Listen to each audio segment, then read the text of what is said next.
This episode of The Informative Fisherman is brought to you by ExcelLures.com. Hook up with Excel Lures. And Team MC Fishing Guide Service, serving the Northern California Motherlode Lakes.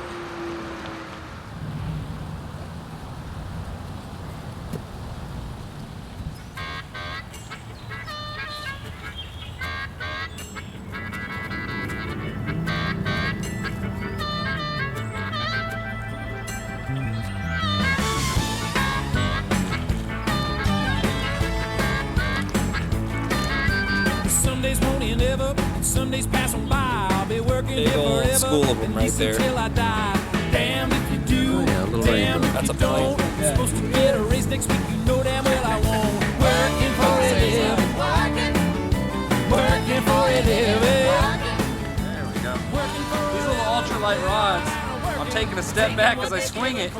It's a really short rod, so you don't get much leverage, and it's a slow action. I mean, this thing's got a ton of cushion to it, so you gotta really whale it home. This is 2-pound fluorocarbon line.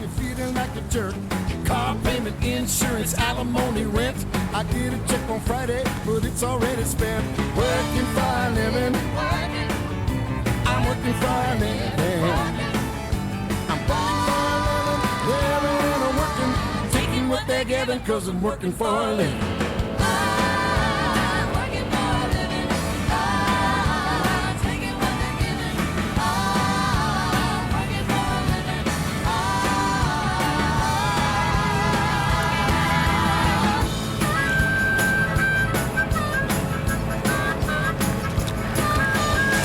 Catching planter trouts on ultralight gear. Ultralight rod, 2-pound fluorocarbon, the smallest spoons I can find. What a blast.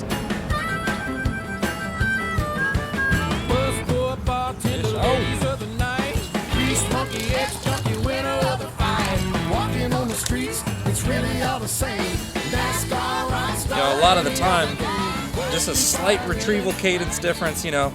Your cadence is just the way you're bringing in a lure.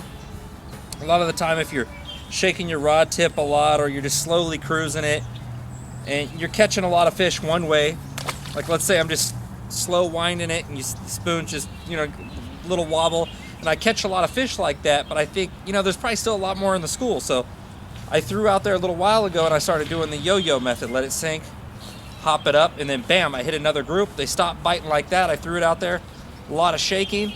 Couldn't get them like that, threw it out there and burned it in, bam, started hitting them again. So a lot of the time, just a little bit different cadence to your retrieval there, and that'll produce results.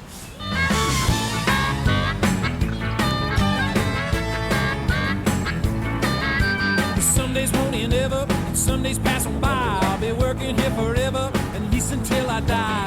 Damn if you do, damn if you don't. I'm supposed to get a race next week, you know damn well I won't. Working for a living, working for a living, working for a living, living and working, taking what they're giving, cause I'm working for a living.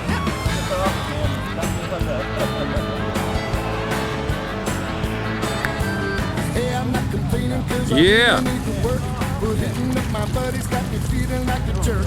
Car payment, insurance, alimony, rent. I get a check on Friday, but it's already spent. You had to one-up me by a centimeter, huh? I'm working for a living. So small, I couldn't move it with my hands. Taking what they're giving, cause I'm working Anyway. for a living. There it is. Yeah, that's a little rainbow. Big fish of the day.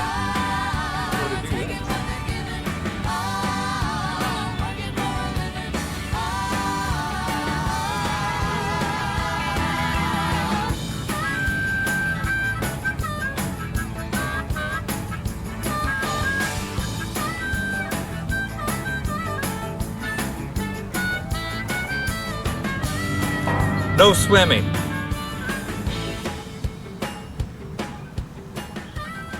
All right, now I'm using a ultralight rod, but it's more than that. When you're using little tiny baits, using a little tiny treble hook, I'm not setting the hook deep at all. These treble hooks just ridiculously small to where I'm barely getting any pressure on the fish, so I want a very soft bend to my rod. And what a soft bend is, look in there, right there. This is a moderate slow. Moderate would be bending in the middle. Moderate slow all the way back here. Now this is a crappie rod that I normally fish with, but I'm fishing for these little stocking trout in here, you know, these little stock trout. So I'm using a little tiny spoon, little treble hook, and with that much cushion, if they shake their head, and there's a little bit of weight on there, if they shake their head, my rod's just gonna suck it right up. This is 2-pound line.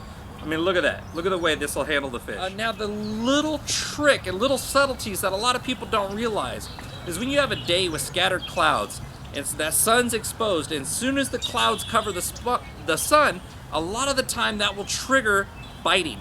A lot of the time you're gonna have a fish that's staring at something like, do I wanna eat this? And all of a sudden the sun gets covered up and there's a trigger right there. There's a perfect silhouette. He grabs, and a lot of the time that'll get them really competitive with one another, and it'll start triggering strikes. And vice versa. If the sun's covered up and then all of a sudden the sun comes out, the fish were high because it was overcast. The sun wasn't showing, so they came up near the surface to feed. And then all of a sudden, bam, everything's perfectly silhouetted. The fish start triggering. So it's really important to have a line out there to fish fast. As soon as you hook a fish, as soon as those conditions change, burn through, put the fish down if you're keeping them, and cast out there real quick. But take advantage of those first 30 seconds every time the overcast conditions change, the sun shows itself, or the sun's blocked. Those are crucial times.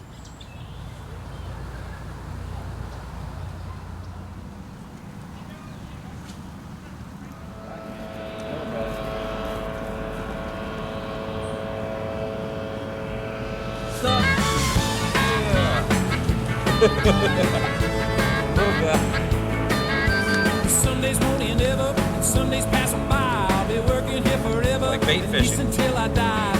Damn if you do, damn if you don't. I'm supposed to get a race next week, you know damn well I won't. Working for a living, working for a living, working for a living, living and working, taking what they're giving, 'cause I'm working for a living.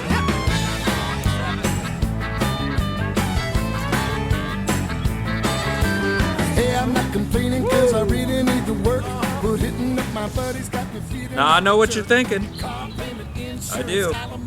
Nick, what's an angler like you doing out fishing for little 6 and 8 inch trout and baby steelhead?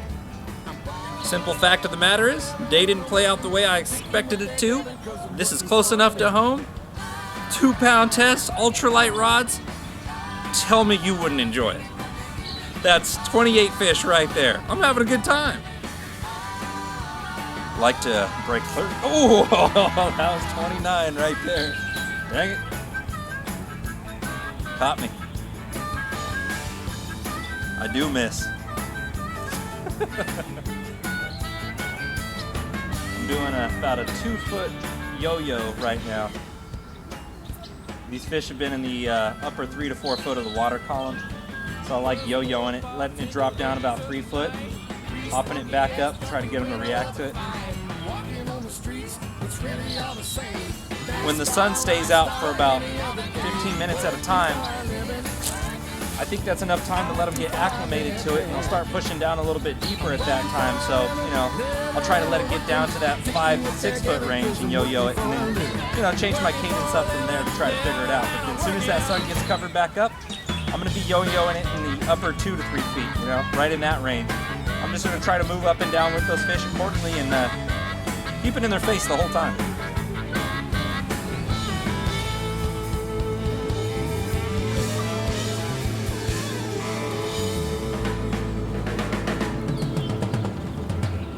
Oh, number 29 is on. Number 29, baby. Number 29. Woo-hoo-hoo-hoo-hoo. Yeah. Come on, one away.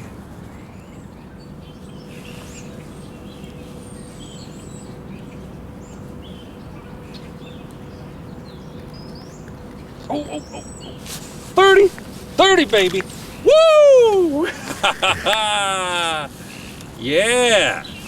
Now, if you thinking we're fishing a pay pond or something stocked with all these little tiny things in it, I'm gonna tell you the truth, and I'm gonna tell you my location.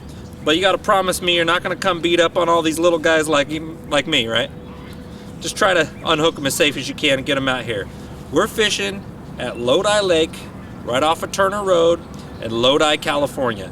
That's right, I said the exact location, but let these things go, all right? And that's it for Lodi Lake, whacking little trouts, whacking little steelhead. Yeah.